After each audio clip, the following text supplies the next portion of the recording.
Is this happening to you?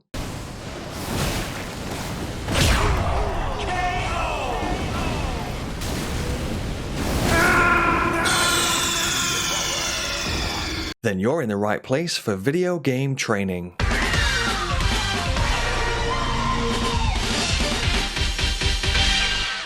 In this video, I'm going to show you how to defeat Rykard. If you want to be an absolute legend and support the channel, then make sure to hit that like and subscribe button.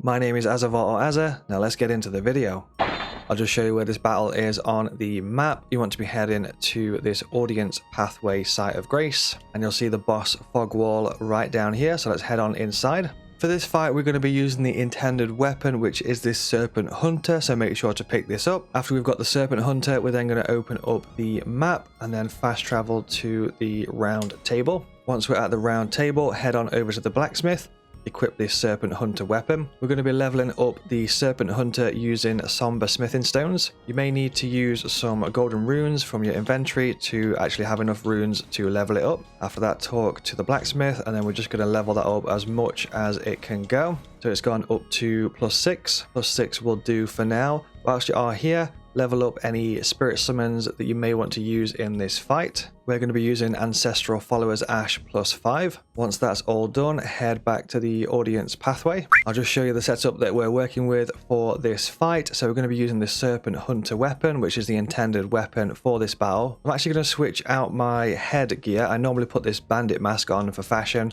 but I'm going to put something a bit stronger and a bit more defensive on to help us through this strategy. So I'm just going to pop this bad boy on, as it's got better physical damage negation and also better fire damage negation. So that will do for the armor. And then onto the talismans, we're going to be using this Winged Sword Insignia talisman, which increases our attack as long as we keep attacking. We'll be using the Flame Drake talisman for fire damage negation. We'll also be using the Pearl Drake talisman +1, which greatly boosts non-physical damage negation, which are things like holy, fire, and lightning. Essentially, with this strategy that we're going to be using, we'll want to negate as much fire damage as humanly possible. We're using a Flask of Wondrous Physic, which gives us more stamina and also boosts stamina recovery speed. We might use some Pickled Turtle Neck for increased stamina recovery speed, some Exalted Flesh for a physical attack boost. We could even use Fireproof Dried Liver to negate fire damage even more. And Rykard is quite weak to frost/freezing, so we could also throw some freezing pots at him as well. Just a quick side note with the spirit summons, what I would recommend ideally is try and use spirit summons that are ranged or have some kind of ranged attack, because if you just use summons that have physical attacks, they'll just run straight into the lava right in front of Rykard and die quite quick. If you want to, you can also use a rune arc to activate your great rune. Just be aware that rune arcs are not infinite, so be careful with how many rune arcs you use. After you've used one, you will always have the benefit of the great rune unless you die, in which case you'll then lose your benefits. You have to go back into your inventory, use a rune arc again to regain the benefits of that great rune. So first of all, just make sure that you're holding the Serpent Hunter with two hands. So I'm pressing Y and then RB to switch between two hands and one hand. So we want to be holding this with two hands for this battle. Okay, so let's jump into the fight itself. We're going to hold on to the Spirit Ashes until phase 2 and the Flask until phase 2. So phase 1, we're going to use Exalted Flesh and then Fireproof Dried Liver. Get the freezing pot ready. Run on in. You can throw one of these at his face for some big damage. Then we're going to roll forward just to where this kind of like weird cut thing is, right at the front here. So you want to be really, really close as you can get, and just keep on smashing away with this Serpent Hunter. Watch out for that spin to him.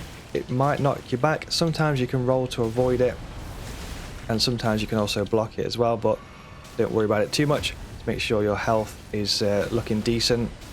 We've knocked him down for a few free hits, so we can keep on smashing away. And basically, as long as you stay in this particular place right here, you are relatively safe. Just the spin to win that you need to watch out for like that. It's okay, just roll back into position. Pop a flask. Keep on smashing away. We've still got 11 healing flasks. That's pretty much the end of phase 1. What we'll do is back up. We're going to rebuff up and whip out the Spirit Ashes. Some Fireproof Dried Liver if we can pop it in. And now we are on to phase 2. Same kind of thing, just run back in. Keep on smashing away. Same kind of position. It gets a little bit crazier. And there's one particular attack we need to look out for in this phase, which is the one where it kind of like rains down exploding skulls. If your health is about halfway, definitely pop a flask. Also watch out for that one just there, like the jump attack in phase 2 that he does. So it's the jump attack and the sort of like raining down explosive skulls. He jumps away, get back up close and personal. Same kind of position as before. A lot of the attacks will just completely miss. There's one, the one that I'm talking about is where he kind of like glows a weird red colour, which might happen soon. If he does that one, we need to do something different. You might actually get through this phase without seeing that attack at all, but I am going to kind of wait a bit because I do want him to do it so I can actually show you the attack. Although technically we probably could keep on smashing away and finish him off. I think he's going to do it soon. That's the jump. You can roll technically to avoid that jump, as we just timed it quite well there to avoid it. To give us some time. But basically, if you just stay in that same position right there, we've got the ancestral follower that's kind of like shooting from afar. And we're just going to give him some time and hope for the sort of like rain down skull attack, which he should do. There we go, that's the one I'm talking about. So what we're going to do for that one is pop a pickled turtleneck or the flask, and we are going to run. This is where like loads and loads of red skulls will just keep raining down for a long time. As long as we are running, we should avoid all of those skulls. Kind of got grabbed there, but that's fine, just watch out for that. Make sure you are running, and all of the skulls will completely miss. It'll also charge up a big attack, so be careful of that like charge where he kind of like puts his sword towards the sky. What you can do technically is, if you see that sword attack incoming, you can actually hide behind one of these columns that you see at the back there.